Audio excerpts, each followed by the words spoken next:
Today we are discussing about the next system, that is a respiratory system. We know that our lungs have totally directly connected with the outside air.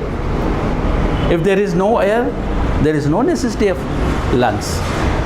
These lungs, which exchanges the gases, have direct effect over anger.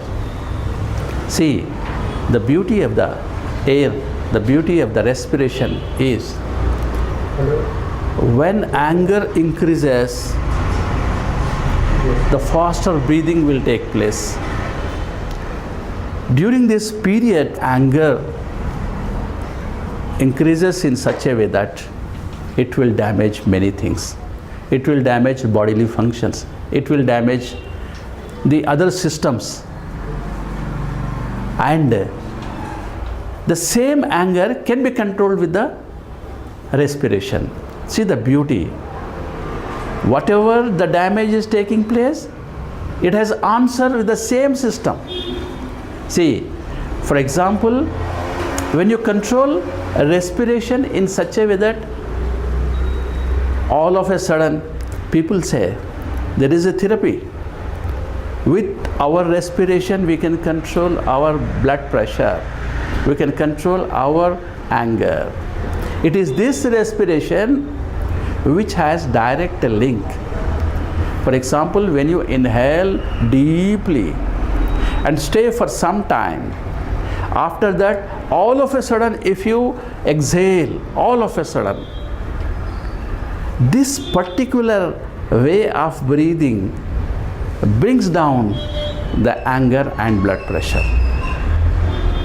And another way, if we inhale for some time, the equal time if we stop it inside our body and slowly if we release it in a cold atmosphere, the BP, especially the low BP, will be controlled. There are many therapies in this world. Today the world have more than 205 types of therapies. In that respiratory therapy, within the respiratory therapy there are several therapies. So this is one aspect. So the pranayama which is there in the yoga, which is highly useful to control the anger, it is through respiratory angle it is used. So respiration have direct effect over anger. And when we directly inhale, stay and exhale simultaneously in a low pace manner, the longevity of the life increases. See, many things are there. Man wonders when he thinks about every system. This is how the effect of respiration is there over anger. When let us see what happens in the nervous system. In the nervous system, we know that it has a direct effect, disturbance in the subconscious mind. Through subconscious mind, we know that if we remember the structure of the brain, it is like this. It is like this. The fist. In the fist, what happens? The outer part is cortex. The inner part, when we open it, an amygdala-like structure is there. This amygdala have power to control the anger. This amygdala. This cortex have effect and this amygdala have effect. In the nervous system, what happens? In the nervous system, subconscious mind is totally disturbed, and nerves where they are entering and penetrating into the different parts of the body, they are affected. Now let us see what happens in the nervous system.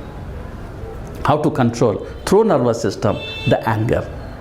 We know that anger can be controlled with when we supply more energy, when we supply good circulation is there, good circulation is there to this cortex region, to this amygdala region. This amygdala is such an organ which has power to control emotions, fear, anger, like that emotions.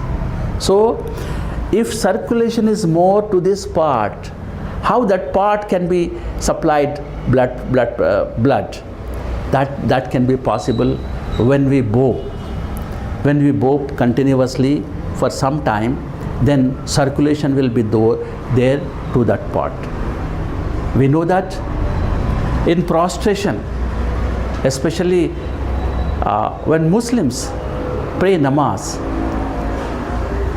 while doing namaz, they go into the prostration mode, that is called sajda. In the sajda mode, entire flow of the blood goes into the head region, the frontal region of the head. The frontal region of the head have cortex and this amygdala. When the supply of blood is more to this region, in that prostration mode, when you practice more, when you stay more in that mode, so what happens? A type of peace prevails. That peace brings back the harmony inside our body. This harmony is a fundamental thing to control our development. Hence, every Muslim is asked to pray namaz for 5 times so that the circulation increases to that part and thereby he gets relaxation. This is a relaxation technique. So even in Hindus also prostration is there, but in a different mode is there. This prostration in yoga it is also there. If you practice continuously, see, everything is linked to the practice. If there is practice, there is result. If there is no practice, there is no result. So every Muslim is asked to practice namaz continuously for 5 times. There is a logic behind that. There is a meaning behind that. If that meaning is understood, the first internal peace will prevail. For that moment, he never goes outside. He controls thoughts, he controls peace, he controls harmony, he controls everything. This is how the nervous system, the circulatory system have direct effect over our brain. Thereby the anger decreases. This is one way. The second thing, how this cycle continues. This emotional stress comes when from outside, when we do from the morning to evening, we do different types of jobs, we do business, we meet many people, we get stress from everyone. This stress, what happens? Builds a complex atmosphere inside our body, and this stress becomes a negative stress, and negative stress creates anxiety, and this anxiety, with anxiety, anger is produced. It is created. With that anger, when anger is there, fear will also be there. They are two brothers, inseparable brothers, the inseparable sisters. They cannot be separated. When anger is there, fear also comes. Because protection mechanism, already I told you. This protection mechanism, it is coming in a cyclical way and affecting our life with the psychiatric issues, with the mental issues, with the medical issues, with the legal issues. Many complex matters comes and thereby we suffer. So this is coming in a cyclical way. We have to understand it's a flow of energy, it's a flow of cycle, then we can change the direction. With the changing direction, we can change everything.